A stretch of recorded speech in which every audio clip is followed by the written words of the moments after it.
Welcome back. ಬಲ್ಲ ಮೂಲಗಳಿಂದ ಬಂದ ಮಾಹಿತಿ, ತೆರೆಮರೆ ನಾಟಕದಲ್ಲಿ ಕಂಡಿದ್ದು ಕೇಳಿದ್ದು, ರಾಜಕೀಯ ಪಕ್ಷಗಳ ಒಳಗೊಂದು ಇಣುಕು ನೋಟ, ಇದು ಒಳನೋಟ. ನಾನು ನಾಗೇಂದ್ರ ಬಾಬು. ಟಾಪ್ ಸ್ಟೋರಿ ಅಂತ ಗಮನ ಕೊಡೋಣ. ಇವತ್ತು ನಾವು ತೆಗೆದುಕೊಂಡಿರುವಂಥ ಮೊದಲನೆಯ ಟಾಪ್ ಸ್ಟೋರಿ ಅಂತಂದರೆ ಜಾತಿ ಗುರಾಣಿ ಕುರ್ಚಿ ಕಹಾನಿ. ಏನಿದು ಜಾತಿ ಗುರಾಣಿ ಕುರ್ಚಿ ಕಹಾನಿ?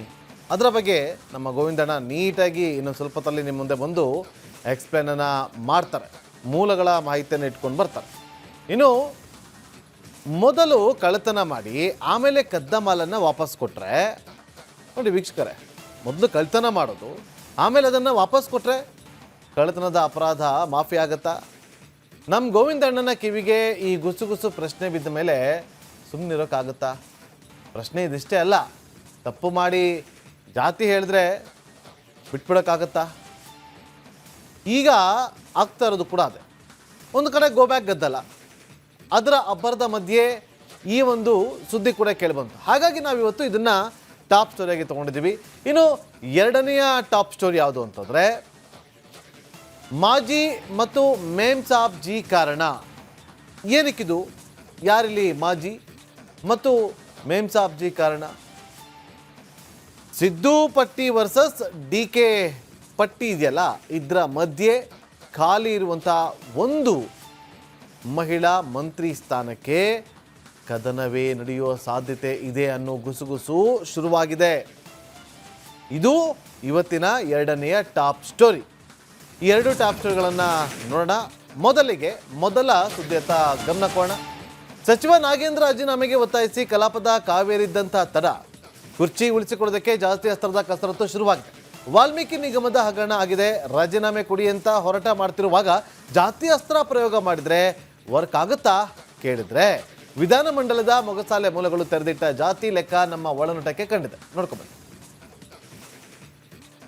ಒಬ್ಬ ಆದಿವಾಸಿ ಜನಾಂಗದಿಂದ ಮತ್ತೊಮ್ಮೆ ಮಂತ್ರಿ ಆಗಿದ್ದಾರೆ. ಇವನಿಗೆ ಹೆಂಗಾದ್ರೂ ಮಾಡಿ ತೆಗಿಬೇಕು, ಇವನಿಗೆ ಹೆಂಗಾದ್ರೂ ಮಾಡಿ ಅಲ್ಲಿಂದ ಇಳಿಸಬೇಕು ಅನ್ನುವಂಥ ಹುನ್ನಾರವನ್ನ ಈ ಮನುವಾದಗಳು ಮಾಡ್ತಾ ಇದ್ದಾರೆ. ಚರ್ಚೆ ಮಾಡುವುದರ ಮೂಲಕ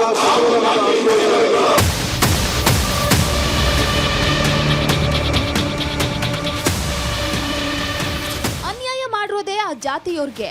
ಈಗ ಜಾತಿ ಹೆಸರೇ ಹೇಳ್ಕೊಂಡು ಆ ಜಾತಿನೇ ಗುರಾಣಿ ಮಾಡ್ಕೊಂಡು ರಾಜೀನಾಮೆ ಕೊಡಲ್ಲ ಅಂದ್ರೆ ಹೆಂಗೆ? ಹಂಗಾದ್ರೆ ಅನ್ಯಾಯ ಅಕ್ರಮ ಹಗರಣ ಮಾಡಿದವರೆಲ್ಲ ಜಾತಿ ಹೆಸರು ಹೇಳ್ಬಿಟ್ರೆ ಮುಗೀತಾ? ಆ ಜಾತಿಯವರು ಹಗರಣ ಮಾಡುವಂತ ಇವರಿಗೆ ಸಪೋರ್ಟ್ ಮಾಡಿರ್ತಾರ? ಈಗ ಹೇಳ್ತಿರೋದೇನು, ದುಡ್ಡೆಲ್ಲ ವಾಪಸ್ ಬ್ಯಾಂಕಿಗೆ ಕಟ್ಟಿ ಆಗಿದೆ ಅಂತ. ಹಂಗಂದ್ರೆ ಈಗ ಒಬ್ಬ ಕಳ್ಳ ಒಂದು ಮನೆ ಕಳ್ಳತನ ಮಾಡ್ತಾನೆ ಅಂತ ಇಟ್ಕೊಳ್ಳೋಣ. ಅವನ್ನ ಪೊಲೀಸರು ಹಿಡಿದಾಗ ನಾನ್ ಕದ್ದಿದ್ ಎಲ್ಲ ವಾಪಸ್ ಕೊಟ್ಬಿಡ್ತೀನಿ, ಬಿಟ್ಬಿಡಿ ಅಂದ್ರೆ ಬಿಟ್ಬಿಡೋದಾ? ಅವನಿಗೆ ಶಿಕ್ಷೆ ಏನು ಇಲ್ವಾ? ಹಂಗಾದ್ರೆ ಇದೊಳ್ಳೆ ಕತೆ ಆಯ್ತು ಇವ್ರದ್ದು ಅಂತ ಮತ್ತೆ ಗೊಣಗ್ತಾ ಬಂದ್ರು ನಮ್ ಗೋವಿಂದಣ್ಣ. ಹರೇ ಗೋವಿಂದಣ್ಣ, ಏನು ನಾಗೇಂದ್ರ ಹಗರಣನ ಅವರೇ ಹೇಳ್ತಾರಲ್ಲ ರಾಜೀನಾಮೆ ಕೊಡಲ್ಲ ಅಂತ, ಮತ್ತಿನ್ನೇನ್ ನಿಮ್ದು ಅಂತ ಕೇಳಿದಾಗ ಶುರು ಮಾಡಿದ್ರು ನೋಡಿ ನಾಗೇಂದ್ರ ಬಚಾವಾಗಲು ಬಳಸ್ತಾ ಇರೋ ಜಾತಿ ಅಸ್ತ್ರದ ವಿಷಯ.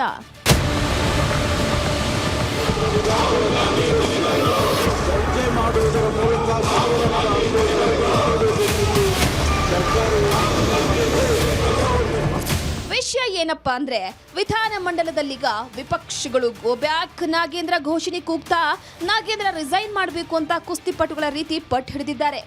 ಆದ್ರೆ ಈ ಕಡೆ ನಾಗೇಂದ್ರ ಮಾತ್ರ ನಂಗೂ ಇದಕ್ಕೂ ಸಂಬಂಧನೇ ಇಲ್ಲ ಅನ್ನೋ ತರ ಓಡಾಡ್ಕೊಂಡಿದ್ದಾರೆ. ಬರೀ ಹಂಗ್ ಓಡಾಡ್ಕೊಂಡಿರೋದಷ್ಟೇ ಅಲ್ಲ, ಮೀಡಿಯಾದವ್ರನ್ನೆಲ್ಲ ಕರೆದು ನಾನಂತೂ ರಾಜೀನಾಮೆ ಕೊಡಲ್ಲ ಅಂತ ಅನೌನ್ಸ್ ಮಾಡಿಬಿಟ್ಟಿದ್ದಾರೆ. ಹಂಗೆ ಅನೌನ್ಸ್ ಮಾಡುವಾಗಲೇ ನಾನು ದಲಿತ, ಅದಕ್ಕೆ ನನ್ನ ಟಾರ್ಗೆಟ್ ಮಾಡ್ತಿದ್ದಾರೆ ಅಂತ ದಲಿತ ಕಾರ್ಡ್ ಯೂಸ್ ಮಾಡಿರೋದರ ಹಿಂದಿನ ಜಾತಿ ಲೆಕ್ಕಾಚಾರದ ಟಾಕ್ ಆಗ್ತಿರೋದು ವಿಧಾನಸೌಧದ ಕಾರಿಡಾರ್ನ ಮೂಲಗಳಿಂದ ಗ್ಯಾರಂಟಿ ಆಗಿದೆ. ಏನು ಜಾತಿ ಲೆಕ್ಕ ಅಂದ್ರೆ, ನಾಗೇಂದ್ರ ಪ್ರತಿನಿಧಿಸುವ ಪರಿಶಿಷ್ಟ ಪಂಗಡಕ್ಕೆ ಮೀಸಲಾದ 15 ಕ್ಷೇತ್ರಗಳಿವೆ. ಇತ್ತ ದುರ್ಗ, ದಾವಣಗೆರೆಯಿಂದ ಶುರು ಮಾಡಿದ್ರೆ ಬಳ್ಳಾರಿ, ವಿಜಯನಗರ, ರಾಯಚೂರು, ಯಾದಗಿರಿ ಜಿಲ್ಲೆಗಳಲ್ಲಿ ನಾಗೇಂದ್ರಗೆ ತನ್ನದೇ ಆದ ವೋಟ್ ಬ್ಯಾಂಕ್ ಇದೆ ಅನ್ನೋದೇ ಈ ಜಾತಿ ಲೆಕ್ಕವಂತೆ. ಈ ಲೆಕ್ಕಾಚಾರವೇ ಅತ್ತ ಬಿಜೆಪಿ ಪಾದಯಾತ್ರೆ ಕ್ಯಾನ್ಸಲ್ ಆಗೋಕ್ಕೂ ಕಾರಣವಾಗಿದೆ. ಯಾವಾಗ ಬಿಜೆಪಿ ಪಾದಯಾತ್ರೆಯ ಲೆಕ್ಕ ಜಾತಿ ಲೆಕ್ಕದಲ್ಲಿ ರದ್ದಾಯ್ತೋ ಇದೇ ಸರಿಯಾದ ದಾಳ ಅಂತ ಈಗ ನಾಗೇಂದ್ರ ಜಾತಿಯನ್ನೇ ಗುರಾಣಿ ಮಾಡಿಕೊಂಡು ಜಾತಿ ಯುದ್ಧ ಆರಂಭಿಸಿರೋದು ಅದೇ ಮೊಗಸಾಲೆ ಮೂಲಗಳ ಕಣ್ಣಿಂದ ನಮ್ಮ ಒಳನೋಟಕ್ಕೆ ಕಂಡಿದೆ.